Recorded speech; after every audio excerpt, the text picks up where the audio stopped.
Commission does not disobey court orders. I make that categorically clear. This Commission obeys court orders, and it is in obedience to court orders that we have taken the position that we have taken.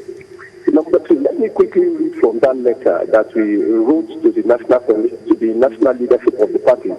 At point 6 of that letter, said, having highlighted all the court judgments, the Commission resolved that it will not be that not being a party to the suit in the High Court of the FCT, which nullifies the Congress,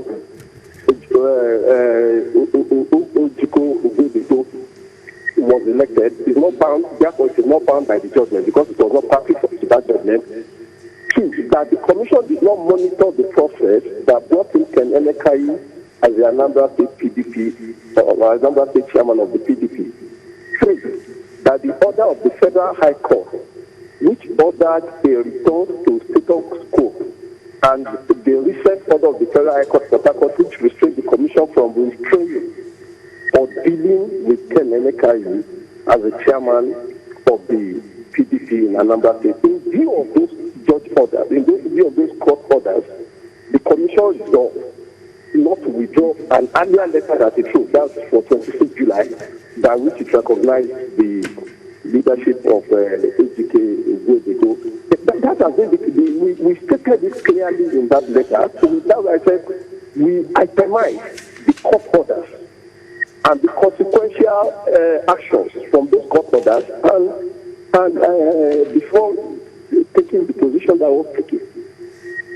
Yeah, but Mr. Doe, what do you say to those who, looking at all of this, will say, look, they don't understand what exactly is going on, because if the law says it is the political party that will send and nominate their candidates, the party has sent their candidates, and so INEC not even attending one or listening to any other party, they may just think that INEC is just trying to be an interested party in all of this. Because at the end of the day, if any other candidate comes on, which is not the one that was submitted by the party, they will just think that, look, INEC played the script out. Yeah, Chamberlain, you see, your guess is as good as mine what the intendment of the law is when it says INEC should observe those congresses. Your guess is as good as mine whether it is of any need at all for INEC to actually monitor those congresses if it is not to countenance the results from those congresses, and if it should just accept any result given to it, whether it is invited to a congress or not.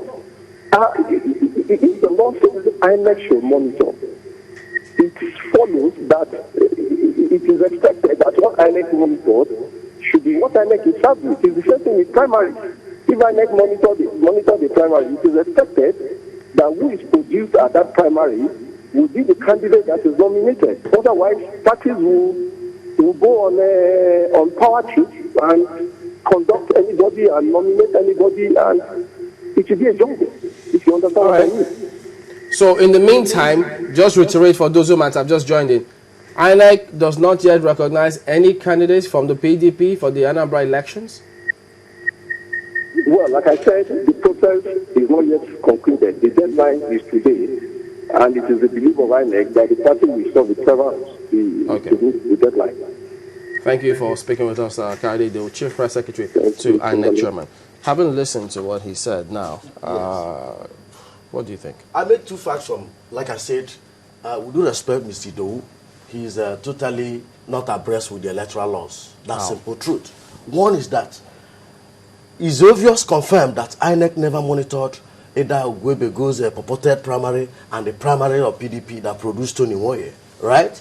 And I want to give an extension to that INEC does not have the power to give legitimacy to a primary election. Either way, neither must they monitor a primary election for it to be valid under the law, Section 58 of the Electoral Act. That is one point. Then the second point is that under Section 31(1) of the same Electoral Act, INEC has no reason whatsoever, I mean the word whatsoever, to reject a name submitted to it by a political party. If I may read, if you have time, it says, INEC on the part of PDP, they have duly, as at 29th of August, submitted Tony Nwoye's name as their candidate. That's N's nomination. Every other thing is secondary. But they say they have some other court cases. He's not abreast. The process is not, from INEC timetable, the publication of names comes in today. The nomination today, yes. So he said the process is still on. That is being economical with truth. You have to tell Nigerians the truth to advance our democracy. Nomination of candidates, submission of name has long ended. Today is publication. The essence of publication is that I will see your data, Mr. Chamberlain, and say, oh, Chamberlain said his name is from Uboluku. I'm aware he's not. He's from Obolafo. That's the essence of publication. For the world to know this candidate, not for you to nominate. And the law is clear. Supreme Court decided it because, it is a similar thing in Anambra State. As of 2010, the same process. Then it was Benju Dozo who purported to have conducted primaries after PDP conducted their primaries. That's why Tony Nwoye is still outside now, without being in the House of Reps. As a matter of fact, Nigerians never knew, and Uba chose that process because that was the same process that took him to Senate.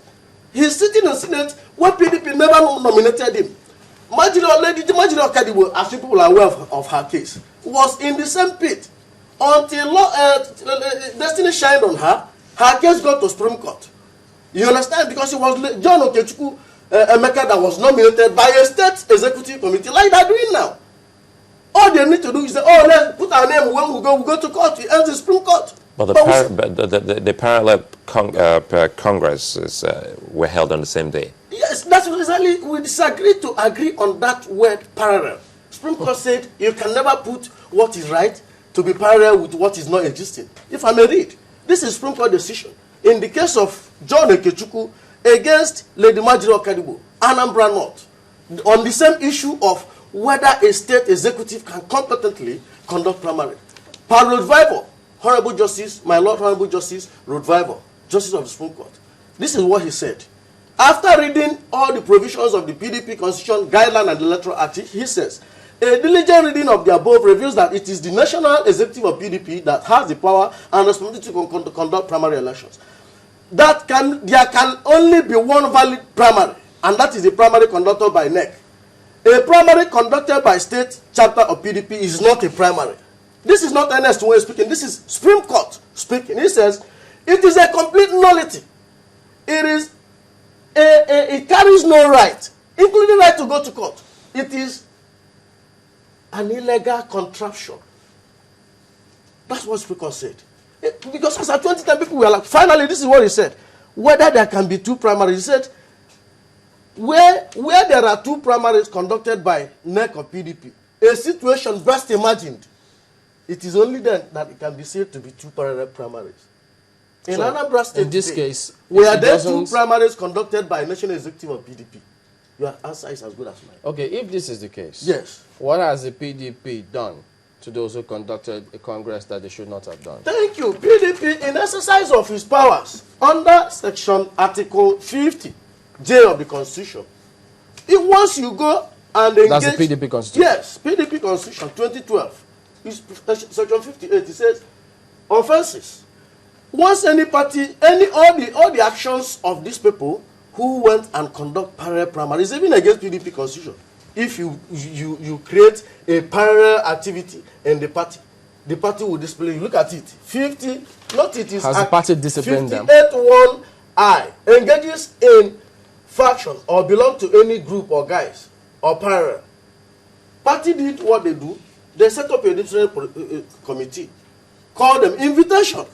Come and explain to us where and why you can conduct a primary. So what did they do at the end of the day? Instead of going to attend to the party, they ran away. I mean the party. What did the party do to those people? They did not honor party's invitation.